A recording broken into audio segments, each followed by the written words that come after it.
Welcome to SAPUI5 tutorial. Today in this tutorial we are going to learn what is navigation container in SAPUI5.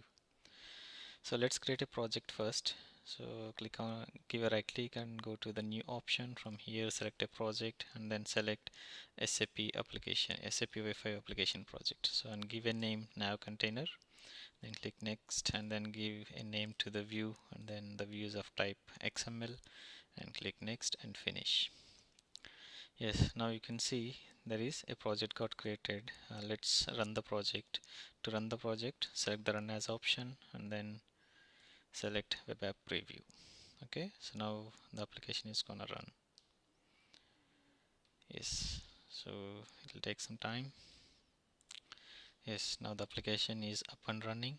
Obviously, in case if you want to see the output, so anyway, this is output. So let's copy this URL and go back to the browser and then execute this. So now this is for the output, right? So now let's modify the code. Okay, so go to this view.xml and then just give a different name called, don't give any name. So let's try to discuss what is navigation container. So far in these particular examples, like in the previous tutorials, we were talking about the CRUD operations and binding and everything. So in there, so what we did was we just created a page object and then we are going to, develop the page, right? So but in this tutorial, so what we can do is, so I'll show you the output now first and then let's go ahead with the implementation. Okay, so let's say I have some requirement so wherein I can develop multiple pages and then whenever I click on one button I need to navigate to a different pages. So like let me open the new page in here, then here. Okay, so let's say in case if you want to, let's say this is the first page we are in this particular application, and if you want to go to the next page, okay, so here I have a button provided, so next page and third page and fourth page and go back to the first page. So in case if you want to this implement this kind of requirements, then obviously we have to use something called as nav container in SAP UI5. Okay, let's close this and go back to this SAP UI5 documentation and let's see what is that navigation container. So let's type nav container. Okay, so there is something called as nav container. So this is again a control, right? So which has this some properties and then aggregations, right? So these are all the properties of this particular control, and there is a aggregation called pages aggregation, right? So we are going to use this particular control in this tutorial now.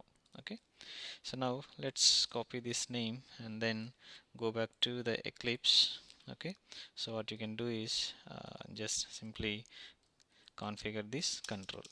Okay, so here in this control, so pages by pages is an aggregation, so we have configured the pages. So now we are gonna configure the page. That means what?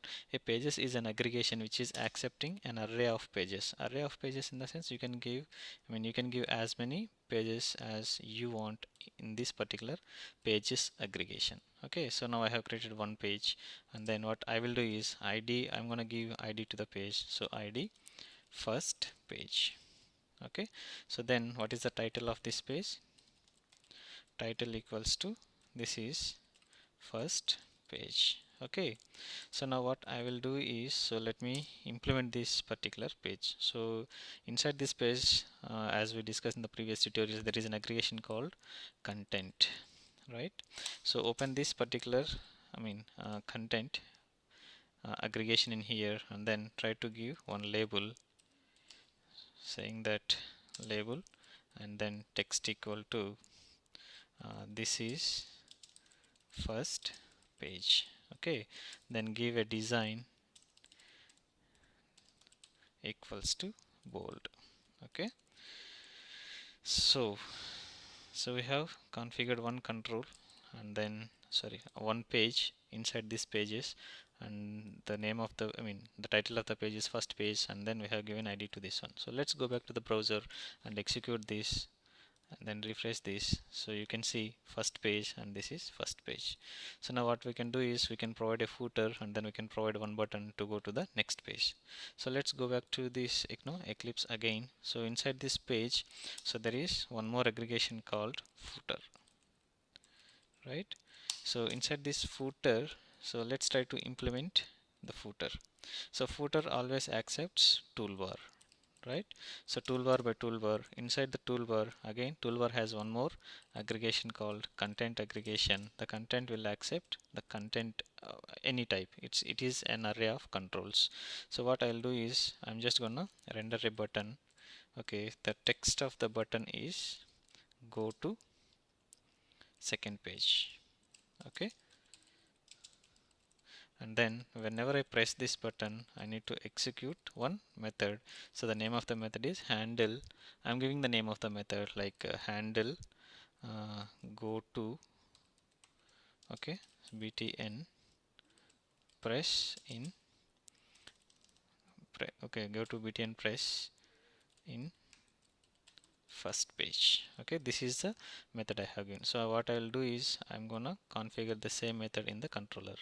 So let me uncomment any one of these methods.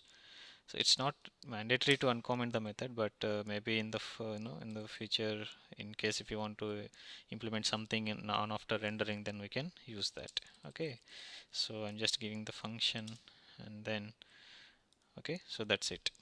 Okay, save this and go to this XML again. So footer we have given. So in case if you want to render this button in the right side, so we need to give a space in the left side. Okay, so here it is, toolbar spacer. Okay, so save this and control A, control I, indentation. Okay, so let me control A, control I, yes, save this and go back to the browser and refresh the browser. Now you can see the footer. Okay, footer with go to second page. So now whenever we click on this one, we need to go to the second page, so that we need to create the second page first, right? So let me go back to this screen, the XML. So this is the first page by first page. I mean page first, this is the first page. Now I will copy paste here. Okay, so here the name of the page is second, so the ID of the page is second page, and the title is second page, and this is second page content. Okay, this is our second page, and go to page second. Okay, okay, fine. So then in case if you want to create one more page, let's copy paste it. That's it. Okay, so copy paste, instead of second page, so give it as third page. Okay, so also this is same, third page, and also change the content, third page, and in here also third page, right? So we are going to implement this logic now. So whenever you click on this button, obviously, so this is a method which we are executing, and then go back to the control and create this method. Yes, so we have created this method. So in case if you want to navigate to a separate a different page, so let's go back to the browser. Okay, so in the browser you can see there is something called as, there is so many methods available in this particular navigation container. Among all the methods, there is a method called to. Okay, to method which acts, which accepts page ID and transition name and OData and all these parameters, and page ID is mandatory, rest all are optional. So what I will do is I will use this particular method to navigate a different page. In case if I want to use this method on top of a navigation container, I want navigation container in my callback handler. So to get that, to this dot get view, okay, dot by ID.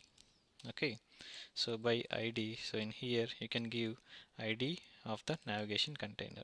Okay, ID nav container. Okay, copy this, let's go to the navigation container, and then let's see. So we don't provide an ID, so give an ID to this. Okay, so we have given an ID. So now what we did was we got the navigation container dot to, so we can give the ID of the page. So what is the ID of the page? Here it is ID second page, sorry. So whenever you click on this, we are going to the second page. Okay, second page. So let's see whether it will work or not. Okay, so now we implemented that method and click on this. Okay, click on this. No, we are not navigating to the second page. So let's see what is the error. So now there is no error. So now what we can do is, so let's go back to this method again. Okay, once we get the navigation container, so we need to give the ID of the page. So this ID is not accepting, though it is a right ID. So what we can do is, so this dot get view dot by ID. So try to get the page. Okay, this page. Okay, so once you get the page, once you get the second page object, then there is something called as get ID method. So use this ID and then where uh, let's say object o page equals to this one. Okay, so now what I will do is, so I'm getting the page in here and I will use this page object o page dot get ID. Okay, so I'm passing this in here. Now go back to your browser and then refresh the browser. Let's see whether we can execute it or not. Yes, if you can see here, now we navigate to the second page. Now in case if you want to navigate from second page to the third page, then obviously we have to implement another method. What is the method over here? So navigate to second page, right? So copy this method and go back to your Eclipse and then controller, and then here is create this method. Okay, so function, and then so try to get the same object again. Okay, page object. So you are trying to navigate to third page, right? So that means ID of the third page is this one, ID third page. So once you get this ID, then obviously once you get the page object, get the navigation container, and then to give this particular page dot get ID, you will be navigating to the third page, right? So now let's go back to the browser and refresh the browser. By default you can see the first page, and then click on this second page, and when you click on the second page, go to third page. Sorry, this is we need to change the text, and what I will do is let me go back here to the XML. Go to uh, go to third page. This is the second page, so in the second page we need to give ID, sorry, text is go to third page. In the third page we need to go to first page. Okay, save this and then again go back to this browser, refresh this. You will be now navigating to the first page by default, and then click on go to second page. Okay, so this is the second page, this is second page, and in here go to third page. I'm just clicking on this. So if you see here, so I'm just going to third page, right? So this is third page and third page, and if you click on this go to first page, so we are not navigating because we didn't implement this particular method. So let's go back to the Eclipse again. So what is the third page? So this is the third page. So here let's implement this method. So go to press in third page. Okay, go back here and then separator is comma and then paste it function. Okay, so from the third page we are navigating to first page. So what is this? Now we need to get the target page. What is that? First page. Okay, and then get the navigation container and then navigate to that page. Okay, so save this, and we are getting the first page and we are navigating to first page. So let's save this code and go back to the browser and refresh this. So whenever you click on go to second page button in the first page, you will be navigating to the second page, and go to third page button in the second page, you will be navigating to the third page, and in the third page there is again a button go to first page. If you click on this, you will be navigating to first page. So like this you can configure as many pages as you want, and then you can navigate to whichever the page you want with the help of navigation container. So in this, so let me go back to Eclipse again. So if you can see here, so these two lines of code is repeated in all these methods. So how can we make this code reusable? So let's create one more method. So navigate nav to page. So I have created one method called nav to page, and it is a function.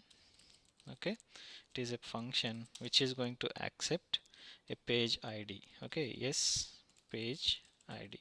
So yes indicates it is of type string. Okay, so what I will do is I'll just simply cut this code and then paste it here. So what I will do is, now I will call this method in here. Okay, so in case if you want to call this method, so this method is belongs to this particular controller, right? If you want to access this method in this method, so there is something called as this indicates the object of this. So with the help of this you can accept all these methods, right? This dot navigation, nav to page. Okay, so this means this controller. Okay, in this controller I am using this navigation button. So this is accepting one parameter. What I will do is I'll just simply cut it, and then I'll pass this argument. I will pass this one in here. Okay, so now I will do the same to all these methods. Okay, so instead of third page it is a first page. Then remove these two lines and then copy this and then paste it here. Instead of this, copy this and paste it here, and then remove these two lines, save it. So now if you can see here, only instead of redundant code, so we kept this total code inside one method, only two lines of code in one method, and we are calling this method everywhere in these methods. So now let's go back to the browser and then refresh it, and then click on this button, go to second page from the first page, right? This is the first page. Click on second, go to second page. So now we are navigated to second page, and then go to click on third page, and then here this is the third page, and then click on this button, go to first page, and we are going to navigate to first page. Okay, so this is how we are going to use the nav container in SAP UI5. So that's it for this tutorial. So let's meet in the next tutorial. Thanks for watching.